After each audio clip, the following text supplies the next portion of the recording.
But first up, look, I know you're not a fan of this guy, but be nice. He is one of the most influential person around today. He is the former White House chief strategist for President Trump. Steve Bannon is over here. Steve Bannon. Hey, that's not so bad. Thank you, Steve. All right, Steve. Well, it took a lot of prepping to get the audience to be that nice to you. Yeah. But I'm going to say to you what I always say to conservatives when they come here. First of all, thank you. I appreciate it, and it says volumes why the Republicans are in power and we have none. Hillary Clinton never came here. Maybe she'd be president if she was a little more confident. Big time. Yeah. So, and I know that, you had a little event there at the New Yorker. They had a festival. In fact, I want to read Malcolm Gladwell's quote because they were going to interview you, and then you were disinvited. I've been disinvited many times, by the way. It's a good club. And Malcolm Gladwell said, "Call me old-fashioned, but I would have thought that the point of a festival of ideas was to expose the audience to ideas. If you only invite your friends over, it's called a dinner party." Yeah. What are your thoughts on that? Well, they chased me for, David Remnick chased me for a year to be on his podcast, and he came to me and said, "Hey, we'd be honored if you were in this festival of ideas." I said, "Fine, I don't want compensation, but I like going into hostile audiences with tough interviewers." I mean, I do very little conservative media now. I do CNN, BBC, the Economist. I go to the toughest places, toughest interviewers and say, "Hey, no holds barred, hostile audiences, let's get it on." And again, that's why the Republicans are in power. So let me ask you about... I think it does sharpens the blade. It does. Let me pick your brain about the Democrats, because you're a strategist and you got your boy elected, but no one said that could happen. Donald Trump got himself elected. Steve, I just showed up and kind of realigned. I don't want to get on this, but first you were crazy about Sarah Palin, and then you were crazy about Donald Trump. I think you look for morons who are empty vessels that you could put more ideas in. Steve, every single person in the administration has called him an idiot. That's what you look for. I get it. No. By the way, so we'll get into it. As you get into his economic war with China, as you see what he's doing to realign the world's economy. Look, did he go to Harvard Kennedy School? Does he speak in the vernacular of the elites of this world? No, he speaks in a very plain-spoken vernacular, but he's incredibly smart. He is. I'm not. It's not his syntax that I'm worried about. It's. Did you see his press conference this week? He says crazy shit that no one thinks is true. You don't think it's true. But here's the power of the press conference. No other gutless Republican would go into that lion's den for an hour and 20 minutes and take all the incoming. He stood up for Kavanaugh more than any of these guys did, and I think it's one of the things that empowered Kavanaugh to go into on Thursday and to take on the Democrats. If Trump had not done that, and by the way, he did have some answers that were not the standard answers. But look, he's got his own. It's not about standard. No. It's about reality. He has his own house style. He's divorced from reality. Absolutely not true. He's actually more grounded. And that speech at the UN. No, the speech. He said, "China loves me because I have a big, big brain." Steve. A very big brain. Whatever it is. Now, let me ask you this: if any other president just one day got up and talked like that, the markets would crash and you'd have a heart attack. It's just that we're a frog in the pot, and we see it every day. Bill, he's created $10 trillion. Remember, when he's got elected when nobody thought he was, the market was going to crash. Okay, he's created $10 trillion. The market was going to crash. Remember, when he won, everybody said the market's going to crash. I did. It's Armageddon. You're right. That's the one I got wrong, yeah. No, but it will, though. My point is he's got... It will.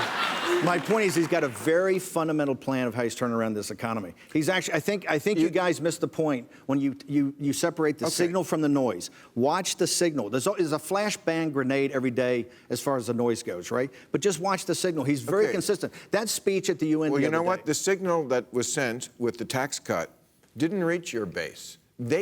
Reality won once. Bill. Reality won once because, wait a second, they know that tax cut, 83% of it, went to the top 1%. They know that, and they don't like it. Okay. And what happens... Hang on. I was the guy in the Oval Office that was pushing a 44% tax rate for those over $5 million, and to take the $3 trillion that were repatriated and make sure there were different tax structures so it would be invested in plant equipment in inner cities.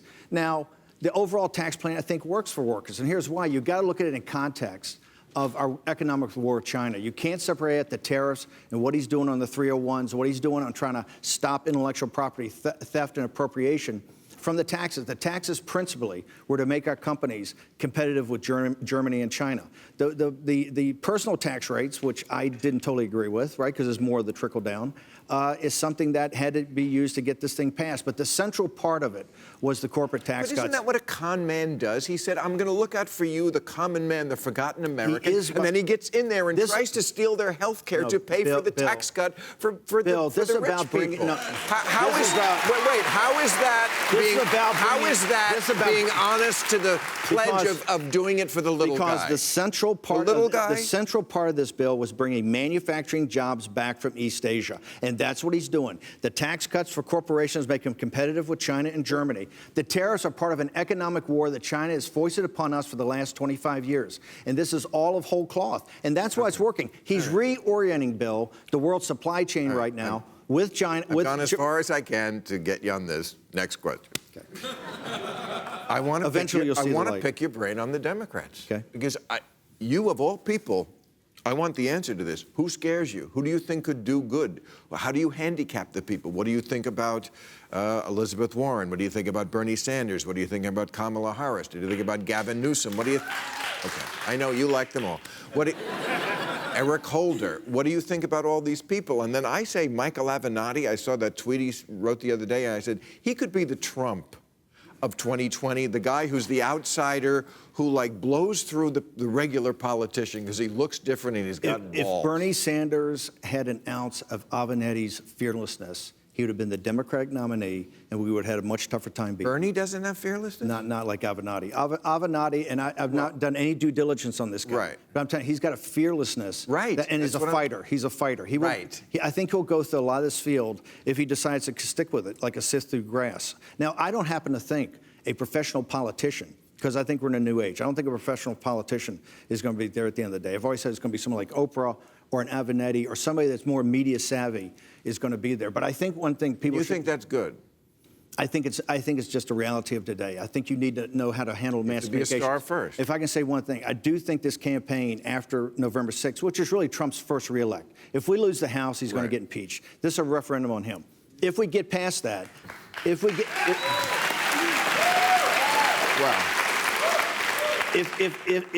get past that, I think in 2020, you're going to have Trump on the right, a politician, maybe a Kamala Harris or somebody on the left, and I think you'll have a Bloomberg or a Romney or somebody in the center. I think it'll be a three-way race. I hope so, because if it's a three-way, they will take away enough votes to make sure Donald Trump never wins again. But now that we're talking about... By the way, his first term is going to be so successful. Look, it's 4% growth. We're so tired of winning, Steve. The economy's on...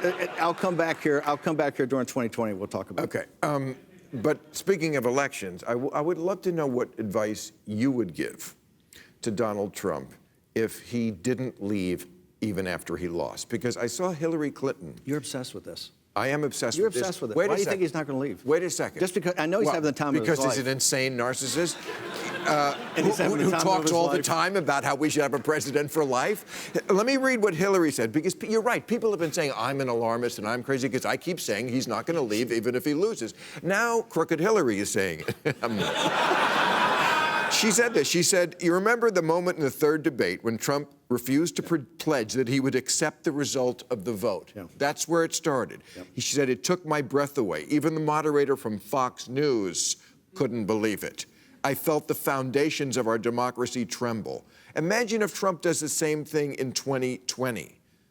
What happens then? This is the reason she's not president. I mean, this is the kind of gobbledygook. So you're saying he will go if he loses? Oh, I don't think it's a question. Absolutely. I mean, it's not even. I mean, that's absurd. But you didn't think you'd get fired? Well, remember. You've got. I'm just saying. I only gave it 1 year. I only gave it 1 year. I only gave it 1 year. Read the book. I quit. I will read the book. But why? I mean, he was mean to you. He fired you. He said mean things. Well, he does that to everybody. I'd been working on this project. I've worked on the populist movement for 9 years. I was on your show 5 years ago, making a film about Sarah Palin. Yeah. We were trying to drive this populist movement. Yeah. You know, Donald Trump came along at a time that This populist movement was starting to get going, and he really took it 10 years into the future. I mean, he was a guy that got it right away, that had this populist tendencies, understood economic nationalism, and cut through the Bush apparatus, cut through the entire Republican field, and then took on the Clintons. And if Bernie had had the type of fight and fearlessness that Trump had, he would have won the Democratic primary, and then we would have had left-wing populism and right-wing populism fight it out in 2016. But you're a guy who is, again, the thing I've been saying that people were criticizing me for, using the word treason, and now I hear it more. But you said the same thing. You said the Trump Tower meeting was treason. I said for Paul Manafort. I corrected myself for whatever the book had. Okay, well, no. Look, and people, other people in the Republican Party disagree with me. I don't think that meeting was appropriate. I don't think you reach out to foreign sources. I don't think you reach out to foreign sources. Well, appropriate is quite a bit less than treason. All you needed, by the way, this is the short. All you needed was Clinton cash. We had done all the research. We printed the book and done the film to show that Clinton's corruption. All you need to do is go into Clinton cash, the foundation. But when you see these people with those T-shirts that say, "I'd rather be with Russia than a Democrat," what do you think about that? Here's what I think. That can't be a positive development for our country. When people would rather side with another country than America. And it can't be a positive development when our own president attacks our own FBI, can it? Look, on the first thing is that the country's divided. I mean, the country's been divided before. You're not going to hug this one out. Divided? I never remember Lincoln going after the FBI. I know, there was no FBI. Lincoln went after some guys to win. No, I think what the president has said, and what these people are saying is that we're very divided now, and it's not appropriate to say I'd rather be with Russia than Democrats. But I think it shows you the vitriol. This film I just made, Trump at War. I start with 5 minutes with Don Lemon kind of lecturing Trump supporters why Trump's not the racist, why they're the racist. Okay, and we intercut. By the way, because it's up in people's grills, we intercut it with Antifa kicking the shit out of guys in red ball caps. Oh, Steve, I know you. I know you can put that idea in people's heads, but just between me and you don't believe it. I know you don't. I don't think you really think they're the racists and not your people. I don't think. You don't think some of populism isn't some of that isn't that racism masquerading? Look in Italy right now. You got the 5-star movement. Yes. You got the League. The 5-star movement is so green they don't want a bullet train. Okay, they're the populist movement, and they're even saying, hey, we got to stop the migrant issue because they're the ones who want to give a guaranteed income. Populism is not based on racism, right? Back. It's based on the little guy, guy having a voice. So you were always saying should have a voice. Yes. You're actually a populist. Okay, come back and let's talk just about that issue, because I want to get into that with you. And I know for both sort of students of history, and you're good to come here, but history, not going to be kind, Steve. Thank you. We'll see, though, huh? All right, I'll see you later. Steve Bannon.